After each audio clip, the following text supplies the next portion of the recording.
He trabajado como enfermero en el área psiquiátrica por más de 15 años. He visto cosas que la mayoría no soportaría ni en una película, pero ninguna se compara con lo que viví con él. Un anciano al que todos conocíamos como Don Ernesto. Un hombre que, pese a su edad, era la presencia más inquietante y perturbadora de todo el hospital. No era como los demás pacientes, que gritaban, lloraban o se perdían en delirios. Él observaba. Siempre callado, siempre inmóvil, con esos ojos vidriosos y amarillentos que parecían perforarte hasta el alma. Pero no se equivoquen, Don Ernesto no estaba loco, al menos no en el sentido clínico. Era un psicópata en el más puro y repugnante significado de la palabra. El pabellón 4, donde él estaba, albergaba a los internos más peligrosos y violentos. Allí encerrábamos a los que no podían estar en contacto con nadie más sin que hubiera riesgo de muerte. Don Ernesto estaba ahí por una razón. Su historial médico decía que había asesinado a 3 compañeros de otro centro psiquiátrico antes de llegar con nosotros. Pero lo que nunca se escribió en sus expedientes era cómo lo hacía. No necesitaba fuerza, no necesitaba armas. Su herramienta era el tiempo. Yo lo veía a diario. Un anciano encorvado con las manos huesudas y temblorosas que parecía inofensivo.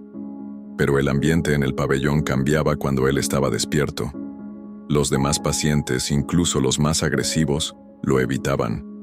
No querían cruzar miradas con él, porque Don Ernesto no solo te miraba, te estudiaba. Se aprendía tus rutinas, tus manías, tus miedos, y poco a poco se metía en tu cabeza. El primer incidente que presencié fue con un interno llamado Luis, un esquizofrénico joven, corpulento y violento.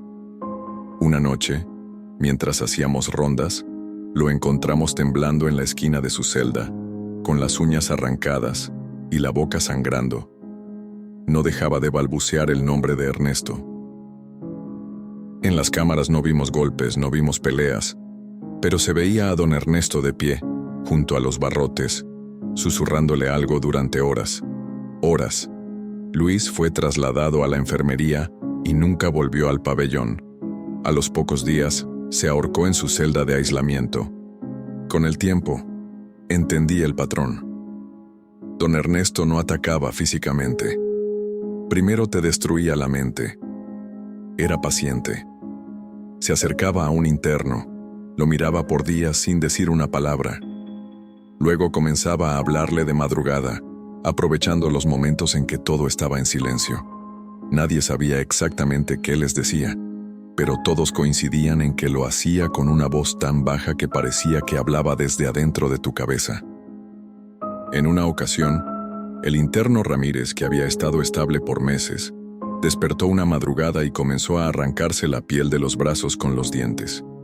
Cuando logramos sedarlo, lo último que dijo antes de perder la conciencia fue: me dijo que estaba dentro de mí.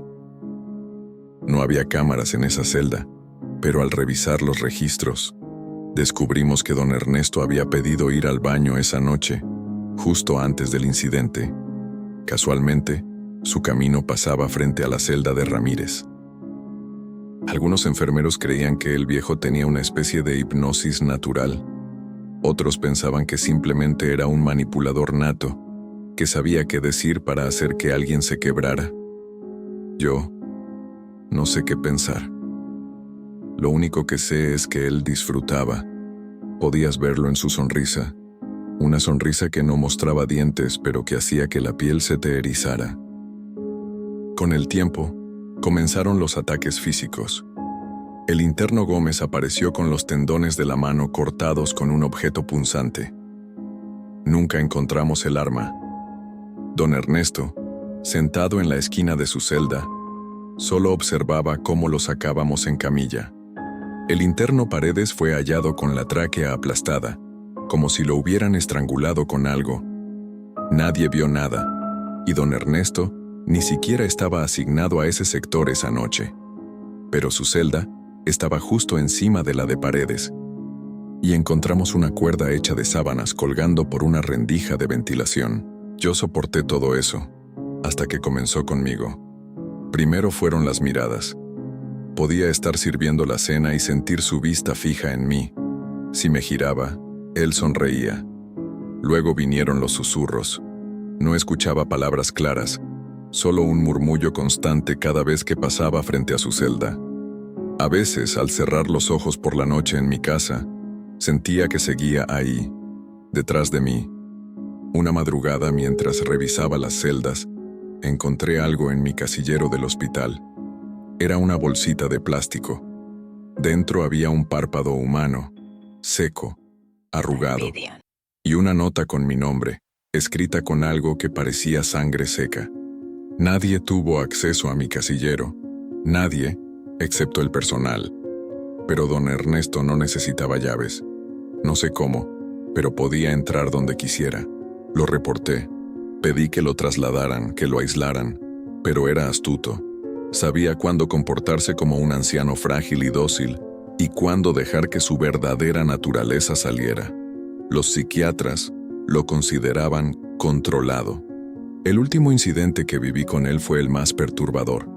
Era de madrugada y escuchamos gritos desde el pabellón 4. Cuando llegamos, vimos a don Ernesto de pie sobre otro interno, con las manos dentro de su boca, arrancándole la lengua. El hombre todavía estaba vivo. La sangre salía a borbotones, empapando la bata blanca del anciano. Cuando lo apartamos, no se resistió. Se dejó esposar y, antes de que lo sacaran, me miró directamente a los ojos. No dijo nada, pero su sonrisa me dijo todo.